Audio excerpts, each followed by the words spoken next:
Back to the show. Thank you, आपने patiently phone calls पे आप वेट करते हैं। मैं अगेन आपसे रिक्वेस्ट करता हूँ, जो मैंने शो के शुरू में किया था, कि हमारी कॉन्टैक्ट डिटेल्स शो के दौरान आती हैं।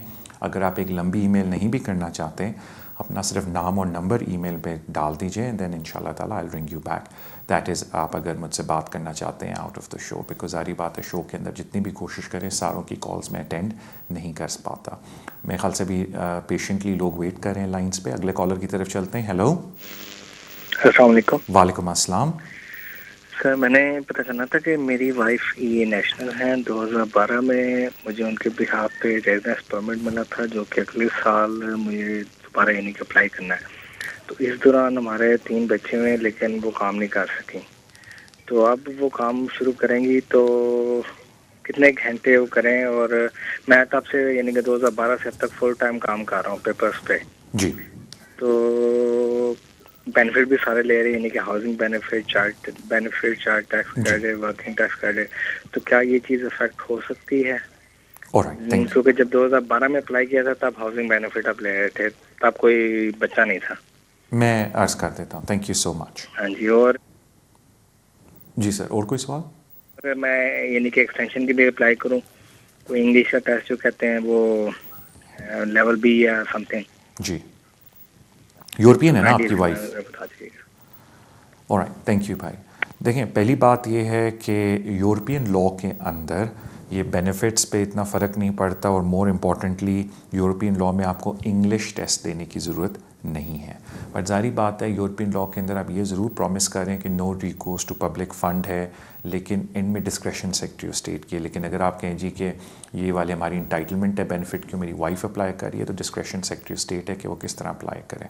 सबसे जो इम्पोर्टेंट बात आपने अभी बोली है, जो बाकी भी लोगों के लिए बड़ी इंपॉर्टेंट है, कि अक्सर लोग ये बात भूल जाते हैं कि यूरोपियन लॉ के अंदर ये ज़रूरी है कि आपकी वाइफ ट्रीटी राइट एक्सरसाइज करे, जिसके डिफरेंट तरीके होते हैं कि स्टूडेंट है, फुल टाइम, या काम कर रही है, एम्प्लॉयमेंट, सेल्फ एम्प्लॉयमेंट। अब अक्सर रिलेशनशिप्स में ये होता है कि एक दफ़ा जब आपको वीज़ा मिल जाता है, आप अपनी मिसेस से या जो आपके स्पाउस हैं चाहे, उनसे कहते हैं जी आप घर बैठे और हम काम कर लेंगे, आप या मैं कमा लूँगा पूरी फैमिली के लिए। तो उसमें भी she is exercising a treaty right, subject to कि आप प्राइवेट मेडिकल इंश्योरेंस ले लें पूरी फैमिली की। तो ये बात ज़रूर सुनने वाली है कि अगर आप कमाई कर रहे हैं और आपकी जो स्पाउस है, जो ईए नेशनल है, वो काम नहीं कर रही, तो ज़रूरी है कि आप काम करने के साथ प्राइवेट मेडिकल इंश्योरेंस पूरी फैमिली के लिए फुली कॉम्प्रिहेंसिव। तो उस लिहाज से फिर you are still exercising treaty rights. तो आपके केस में जिस तरह आपने बोला कि उन्होंने काम बिल्कुल छोड़ दिया, अनलेस अनएम्प्लॉयमेंट वो अलाउंस भी ले रही थी और वो क्लेम कर रही थी, तो वो पीरियड आप काउंट कर सकते हैं। लेकिन मुझे नहीं लगता आपने कोई ऐसी बात की होगी, तो फिर जारी बात है आप एक्सटेंशन के लिए अप्लाई करेंगे, और एक्सटेंशन के लिए या तो वो दोबारा काम शुरू करें या आप प्राइवेट मेडिकल इंश्योरेंस ले लें। जहाँ तक बात है बेनिफिट्स की, वो सेक्रेटरी ऑफ स्टेट की डिस्क्रेशन है कि वो किस तरीके से उसको देखें। बट ज़्यादातर दिखने में आया कि डिस्क्रेशन फेवर पे ही अप्लाई करते हैं। जहाँ बात आई नॉर्मल रेजिडेंट कार्ड की, again discretion secretary of state की है, देखेंगे कि वो क्या करते हैं। बट ज़्यादातर वो डिस्क्रेशन फेवर में ही करते हैं, स्पेशली जहाँ बच्चों का भी मामला हो। बट इंपॉर्टेंट है कि आप प्राइवेट मेडिकल इंश्योरेंस ले लें पूरी फैमिली की, फुली कॉम्प्रिहेंसिव, अगर आप अपनी बेसिस पे अप्लाई करें, मीनिंग आप काम करें और आपकी वाइफ घर में होती है। Thank you for your phone call. अगले कॉलर की तरफ जाते हैं। हेलो। हेलो, अस्सलाम वालेकुम। वालेकुम अस्सलाम। हाँ जी, मुझे 2 क्वेश्चन है आपके लिए। एक ये मैंने पूछना था कि जिनके पास यूरोपियन पासपोर्ट होते हैं, इटली का पासपोर्ट है उनके पास जी, और वो पाकिस्तान में शादी करना चाहते हैं जी, तो वो कैरियर अलाउंस यहाँ पे ले रहे हैं, और उसके लिए और वहाँ पे जो फीस होती है वो देनी पड़ेगी। वो यहाँ पे आके भी काम नहीं कर रहे हैं, कैरियर अलाउंस लेते हैं सिर्फ। जी, जी, जी। अभी आए हैं, मूव हुए 2-3 महीने हो गए। इटली का पासपोर्ट है, सिर्फ पाकिस्तानी नहीं है, वो वहाँ वहीं का लड़का है। तो वो शादी जो है पाकिस्तान में करना चाहता है। तो ये आजकल शादियों को मान नहीं रहे हैं, वो समझते हैं कि ये जो है शादी सही नहीं है। तो अगर वो पाकिस्तान जाके शादी करते हैं तो अपनी वाइफ को, और उनकी एक बेटी है पहले हस्बैंड में से, और उनको इधर वो लाने में उनको और क्या क्या चीजें दिखानी होगी। उनके पास घर भी है 2 बेडरूम का रेंट का, और वो कैरियर अलाउंस लेते हैं, काम नहीं करते हैं। तो और क्या रिक्वायरमेंट हो सकती है वहाँ पे? वहाँ जो फीस होगी, वो मेरी जो सिस्टर से शादी करना चाहते हैं, वहाँ पे जो फीस होगी वो मेरी सिस्टर को वहाँ देनी पड़ेगी। फीस कितनी होगी या नहीं होती फीस? और क्या वो इंग्लिश टेस्ट का बताइए कि वो इंग्लिश टेस्ट भी वहाँ वो देगी या नहीं देगी, और आने में कोई मसला तो नहीं होगा? क्योंकि ये मानते नहीं आजकल, जो ओरिजिनल शादी भी हो तो ये कहते हैं कि नहीं ये झूठी शादी है। तो ये इसके बारे में बताइए। और दूसरा मेरा ये सवाल है, जिनकी एप्लीकेशन रिफ्यूज हो जाती है सिटीजनशिप की, वो रिकंसीडर के लिए डालते हैं, तो अगर वो फिर भी नहीं मानते किसी वजह से, तो फिर वो हाई कोर्ट में जा सकते हैं? ये उसका क्या प्रोसीजर है? कितना टाइम लग सकता है, या कितने चांस होते हैं रिकंसीडर में जो एप्लीकेशन करते हैं, जो सिटीजन की वो रिफ्यूज कर देते हैं किसी भी वजह से? तो उसके लिए मुझे प्लीज ये बताइए। दो सवाल है मेरे। मैं अर्ज कर देता हूँ। Thank you. आपने बड़े इंटरेस्टिंग एक वो बार बार आपने बोला कितना चांस है और ये करते हैं वो, बिल्कुल लोगों की यही फीलिंग है। मैं जितना बेहतर हो सकता है मैं उस तरीके से आपको जवाब देता हूँ। पहली अच्छी न्यूज़ ये है आपके लिए कि क्योंकि जो लड़का है वो यूरोपियन है, इंग्लिश टेस्ट एंड 18,600 की रिक्वायरमेंट नहीं है, यानी कि ना उन्होंने कोई इंग्लिश का टेस्ट देना है, बिकॉज वो इमिग्रेशन रूल के अंदर आता है। वो उन लोगों के लिए आता है जो ब्रिटिश सिटीज़न है। यहाँ आपने कहा जो दूल्हे हैं, दूल्हे साहब वो यूरोपियन नेशनल हैं, तो उनको ना तो ज़रूरत है 18,600 इनकम की, ना उनको ज़रूरत है इंग्लिश टेस्ट उनकी वाइफ को करने की। जहाँ तक बात आती है कि जी वो कैरियर अलाउंस लेते हैं, कोई मसला नहीं है, एज लॉन्ग एज जो उनके इनकम है कैरियर अलाउंस से और किसी भी और सोर्स से वो इतनी है कि उनको रिकोर्स टू पब्लिक फ़ंड नहीं करना पड़ेगा जब वो वाइफ उनकी इधर आएंगी, कि लिविंग अलाउंस उनका पूरा हो जाता है, तो दैट शुड बी फाइन। आपने एक बड़ी इंटरेस्टिंग बात बोली, मुझसे अक्सर लोग बोलते हैं कि जी वो जी इल्ज़ाम लगा देते हैं शादी का। देखें वो सारा किस्मत पे है कि केस वर्कर कैसा है। मैं ऐसे लोगों की बात जानता हूँ जिन्होंने अपनी शादी की तस्वीरें दी हैं और आगे से उन पर इस बात पर रिफ्यूज़ कर दिया है कि जी हम ये आपने पासपोर्ट की कॉपी नहीं दी, हम कैसे जाने कि आप शादी के लिए वहाँ प्रेजेंट भी थे। यानी वो बंदा सर पकड़ के बैठ गया, जी मैंने तस्वीरें दी हुई हैं। सो कहने का मतलब है कि यकीन करें कोई यहाँ बैठ के नहीं बता सकता कि जी आप ये डॉक्यूमेंट लगा दें 100% आपको वीज़ा मिल जाएगा। इस तरह काम नहीं होता।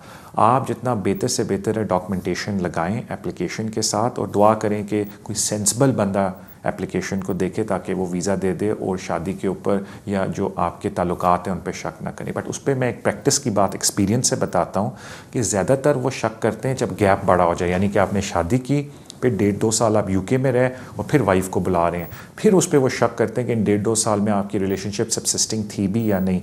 लेकिन जहाँ आपने एकदम शादी करके वाइफ के लिए अप्लाई कर दिया वहाँ कोई इतना इशू नहीं है। जहाँ तक आपने कहा कि उनकी ऑलरेडी पहले भी एक औलाद है, वो इतना मैं आपको बता दूँ कि वो एक्सपेक्ट करते हैं कि अगर आप किसी बच्चे को लेके आ रहे हैं इधर, तो जो उनका बायोलॉजिकल फादर है वो इन राइटिंग दे कि हाँ जी बच्चे को आप इस कंट्री से ले जा सकते हैं, अनलेस आपके पास डिवोर्स नामे के अंदर फैमिली कोर्ट प्रोसीडिंग से कंफर्मेशन। और पाकिस्तान में भी यही सारे लॉज हैं जो इधर हैं कि 100% कस्टडी माँ की है, क्योंकि इधर माँ के पास बच्ची है।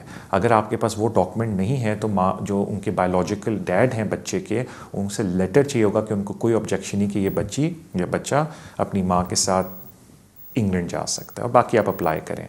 फिर आपने एक इंटरेस्टिंग बात पूछी कि जी अगर मेरी सिटीजनशिप रिफ्यूज़ हुई, नेशनलाइजेशन एप्लीकेशन बेसिकली, तो उनका आपको पता है कि एनआर फॉर्म में आप भर के भेजते हैं रिकन्सिडरेशन के लिए। अगर वो फिर भी ना माने तो ऑफ कोर्स आपका राइट है कि आप जाके कोर्ट का दरवाज़ा खटका सकते हैं, जिसको हम जुडिशल रिव्यू एप्लीकेशन बोलते हैं। और जब आप वो एक दफ़ा पेपर पे एप्लीकेशन डालते हैं परमिशन के लिए कि आया आपका केस एक्सेप्ट होगा भी यानी किसी जज के आगे, वो पेपर पे एप्लीकेशन जाती है और रफली वो 2 से 2.5 महीने लग जाते हैं बिफोर उस पर कोई जज पेपर के ऊपर डिसीजन दे, और फिर वहाँ से केस आगे चलता है। Thank you so much for your call. अगले कॉलर की तरफ चलते हैं। हेलो, वालेकुम अस्सलाम। जी मैंने आपको पहले कॉल की थी तारक साहब, मैंने पूछना था जो मुझे फाइन हुआ था जी, तो वो टेकवे में वो कोर्ट में हुआ था 700 कुछ 787 का। सर मैं अगर आपसे रिक्वेस्ट करूं, अगर आप प्लीज़ मेरा ईमेल नोट करके मुझे पेपर भेज दें, फिर आराम से बात कर लेंगे। चलें ठीक है। Thank you so much sir. मैं सिर्फ इसलिए अर्ज़ कर रहा हूँ कि इतनी स्पेसिफिक इन्फॉर्मेशन अगर आपको चाहिए है तो मैं हमेशा रिक्वेस्ट करता हूँ कि प्लीज़ अगर आप मुझसे कांटेक्ट कर लें, और अगर आप ज़्यादा डिटेल नहीं भी देना चाहते तो ईमेल पे अपना नाम और नंबर दे दें, I will call you back. लेकिन मैं आपको फिर इन्फॉर्मेशन दे दूँ कि अगर आपकी कन्विक्शन हुई है, देखें एक होते हैं फ़ाइन जो सिविल मनी फ़ाइन होते हैं। मनी फ़ाइन ये होता है कि जी इसने मेरे पैसे देने हैं और आप वो कोर्ट में जाके केस लड़ने की कोशिश करते हैं या जीतते हैं या हारते हैं, उनका कोई प्रॉब्लम नहीं है। हम बात करें जो क्रिमिनल कन्विक्शंस होती हैं, क्रिमिनल कन्विक्शन में आ जाता है कि जी आपने HMRC के पैसे नहीं दिए, वो एक तरह से कन्विक्शन है। अगर आपने टैक्स में कोई घपला किया है, वो भी कन्विक्शन है। ये जो नॉर्मल पैसे एक दूसरे के देने वेने, ये डिफरेंट खापे में आते हैं, डिफरेंट कैटेगरी में आते हैं। लेकिन ऑफ कोर्स आप मुझे कांटेक्ट कीजिए, मैं उसका आपको बता दूंगा। Thank you so much for your call. अगले कॉलर की तरफ चलते हैं। हेलो हेलो, मेरे ख्याल से आप टीवी सुन रहे हैं इस वक्त। हेलो हेलो जी, अस्सलाम वालेकुम।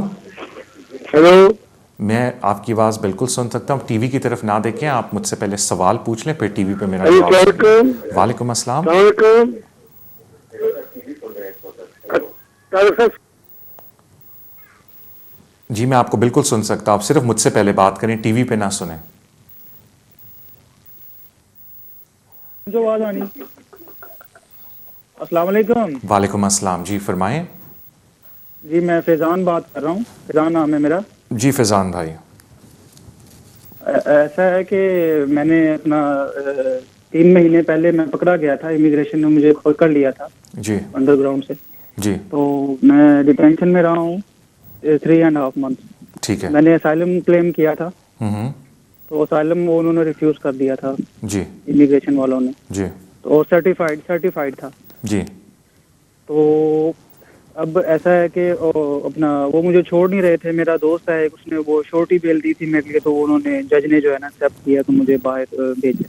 ठीक है। तो JR डाली हुई थी उसने, मेरी वकील जो है, जो अंदर से मुझे मिली थी। जी तो मैं ये आपसे फोन इसलिए मैंने किया है पूछने के लिए कि मैं जब आया था ना यहाँ पर, क्योंकि मैं 2011 में जी मार्च में, तो मैं अपना DVLA लर्निंग के लिए अप्लाई किया था मैंने, DVLA लर्निंग के लिए। तो उन्होंने मेरा पासपोर्ट घुमा दिया था, DVLA वालों ने। हाँ जी। तो उसके बाद वो उन्होंने ये कहा था जी कि हम आपका जो डॉक्यूमेंट्स हैं उसका आप दोबारा बनाएं, तो हम आपको जो है ना उसको जो रिसीट्स पर पे कर देंगे। लेकिन वो मेरी सिचुएशन जो थी, हालात जो थे मेरे अपना असाइलम में, मैंने उनको बताया मैं बैक होम, मुझे अपना सपोर्ट नहीं थी मुझे, तो मैं मेंटेन नहीं कर सका। तो अपना कोई है जो इनके ऊपर हो सकता है कि केस अपना, कि मुझे डॉक्यूमेंट्स मिल नहीं सके दोबारा, मेरा पासपोर्ट नहीं मिल सका मुझे। ये किसके ऊपर आप केस करना चाहते हैं? DVLA के ऊपर। ठीक है, और कोई सवाल आपका? नहीं, बस यही सर। ठीक है, थैंक यू जी। देखें, ये एक सिविल मामला बन जाता है। आपको पता है कि मेरा शो मेनली इमिग्रेशन के ऊपर होता है, लेकिन एक सिविल इशू बन जाता है। जहाँ तक बात है कि आप DVLA के ऊपर क्लेम करें सिविल कोर्ट्स के थ्रू कि जी मुझे इतना लॉस हुआ है, आपको एक्सप्लेन करना पड़ेगा, स्टेटस का है। मैं आपसे ये रिक्वेस्ट करूँगा कि पहले अपने स्टेटस की ज़्यादा फ़िक्र करें, अपने इमिग्रेशन केस की ज़्यादा फ़िक्र करें। Don't get into civil litigation with the DVLA। Again that's is just an information I am giving you. अगर आपको केस स्पेसिफिक एडवाइस चाहिए तो फिर आपको अपॉइंटमेंट लेके जाना पड़ेगा किसी भी लॉयर के पास, and then they can discuss the case with you. Thank you for your call. अगले कॉलर की तरफ चलते हैं। हेलो अस्सलाम वालेकुम सर। वालेकुम अस्सलाम। सर मेरा ये क्वेश्चन था कि मुझे यहाँ पे आए हुए तकरीबन 6.5 ईयर हो गए जी। मैं अपने बच्चे के साथ आया था, वो उस वक्त 2 इयर्स का था जी। तो मुझे तकरीबन 3 माह हो गए मुझे, मैंने असाइलम किया है अभी रिसेंटली जी। तो अभी तक उसके इंटरव्यू का मैं वेट कर रहा हूँ, मेन इंटरव्यू का। ठीक है। तो असल में तकरीबन 3 इयर्स बिफोर एक प्रॉब्लम हुआ था कि वो शॉपलिफ्टिंग का, और उसमें मुझे फाइन हुआ था जी। तो उसकी वजह से तो ये जो मेरा असाइलम है उस पर कोई इफेक्ट तो नहीं होगा, क्योंकि वो एक मे बी क्रिमिनल हो, तो इस वजह से। और दूसरा मेरा क्वेश्चन ये था कि इस क्रिमिनल जो मैटर है, इसकी वजह से जब अगर ये असाइलम मेरा नहीं होता, मैं 7 इयर्स की बेस पे जाता हूँ, क्या उसमें भी ये इफेक्ट करेगा मुझे, ये जो शॉपलिफ्टिंग की वजह से मुझे फिक्स पेनल्टी हुई थी और वो पेनल्टी मैंने पे कर दी थी? प्लीज सर काइंडली जरा जवाब दे दीजिए। Okay, thank you so much. देखें, जो कन्विक्शंस होते हैं क्रिमिनल, इनका बड़ा इम्पैक्ट होता है अगर आपका सेंटेंस हुई हो। अगर आपको नॉर्मल कन्विक्शन हुई है तो वो फिर कहते हैं जी आप सेटलमेंट अप्लाई ना करें 3 साल तक, जब तक कन्विक्शन आपकी सस्पेंड ना हो जाए, जिसको ये कहते हैं। जहाँ तक बात आती है असाइलम की, देखें आप क्लेम करें आपकी जान को ख़तरा है, तो ये जो आपकी शॉपलिफ्टिंग की कन्विक्शन है वो जान के ख़तरे से बहुत छोटी है। जान का ख़तरा ज़्यादा हेडेक वाला, मतलब ज़्यादा परेशानी की बात होती है। तो यस, आपके कैरेक्टर के ऊपर बात करेंगे, लेकिन जज उस पर इतना ध्यान नहीं देगा। वो ज़्यादा ध्यान देगा कि आपकी जान को ख़तरा किस बेसिस पे और आप रेफ्यूजी स्टेटस के हकदार हैं भी या नहीं, उस पर ज़्यादा फोकस होगा। आपकी हियरिंग पे या होम ऑफिस की तरफ से उस पर ज़्यादा फोकस होगा। जहाँ तक बात आती है खुदा न खास्ता अगर आप अपना असाइलम का केस हार जाते हैं, क्योंकि मुझे पता नहीं आप किस बेस पे असाइलम कर रहे हैं, वैसे भी होम ऑफिस बच्चे के लिए कंसिडर करेगा, अभी तो सेक्शन 55 कंसिडर करेगा और 6 महीने बाद 7 साल के रूल पे।